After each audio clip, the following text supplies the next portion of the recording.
Follow your heart's desires without overstepping boundaries. Siafang. At 15, I set my heart on learning. At 30, I took my stand. At 40, I had no doubts. At 50, I understood the heaven's mandate. At 60, I was attuned to the world. At 70, I could follow my heart's desires without overstepping the boundaries of what is right.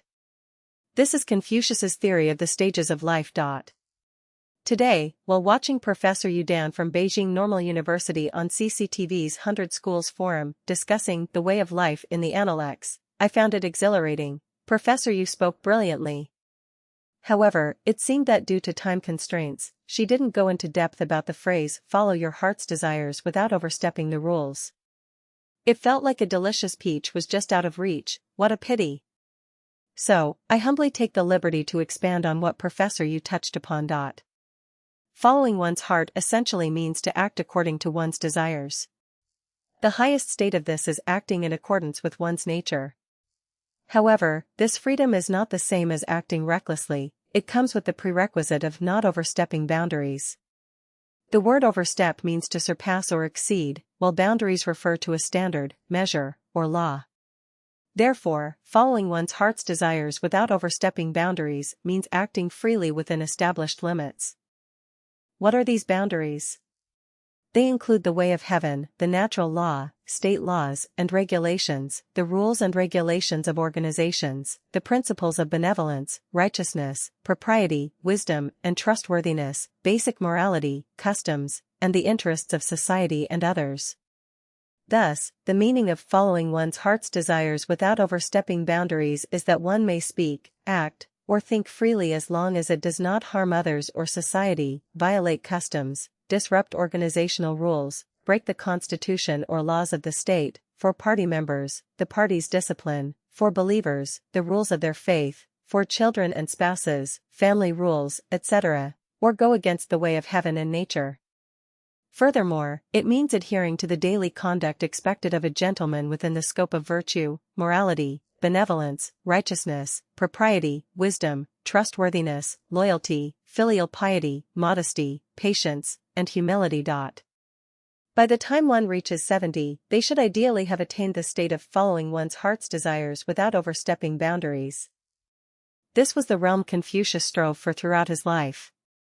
His teachings encourage becoming a gentleman because, as he said, it is only the petty man and woman who are difficult to nurture. However, Confucius's teachings also have a side that can numb human nature.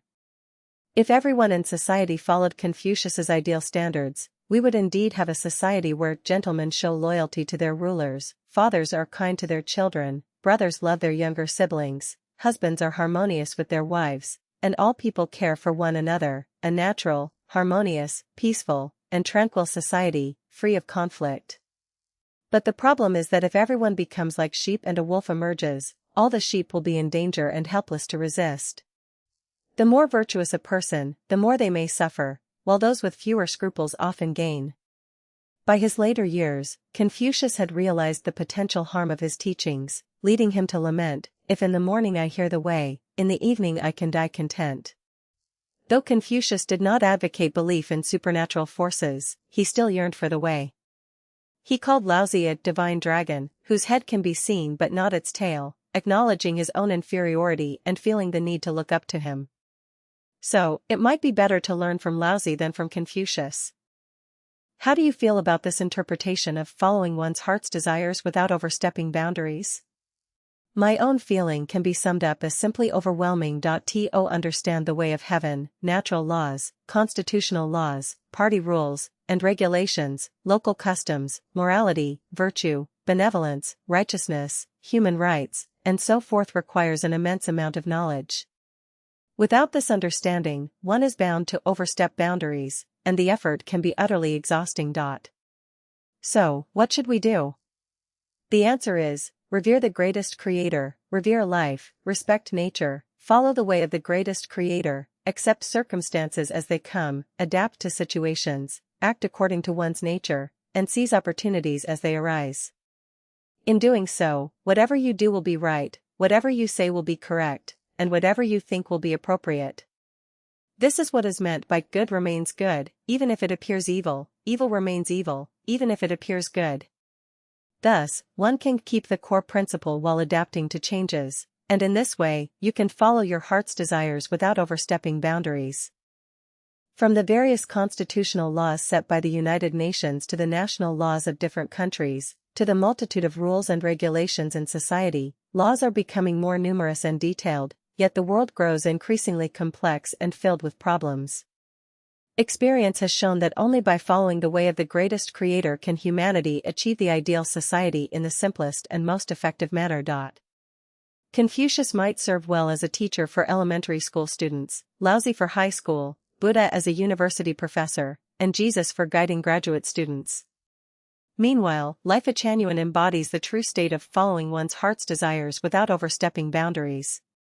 Lifechanyuan has no rules or regulations, its members have no responsibilities or obligations, and there is no one issuing commands. Yet, Lifechanyuan is harmonious, peaceful, and stable. Its members are motivated, strive for self-improvement, and form close-knit relationships, even willing to sacrifice for each other. If humanity as a whole could live this way, wouldn't we be entering paradise? Don't wait until you're 70 or 80 to follow your heart's desires without overstepping boundaries. Start now, even at the age of 7 or 8.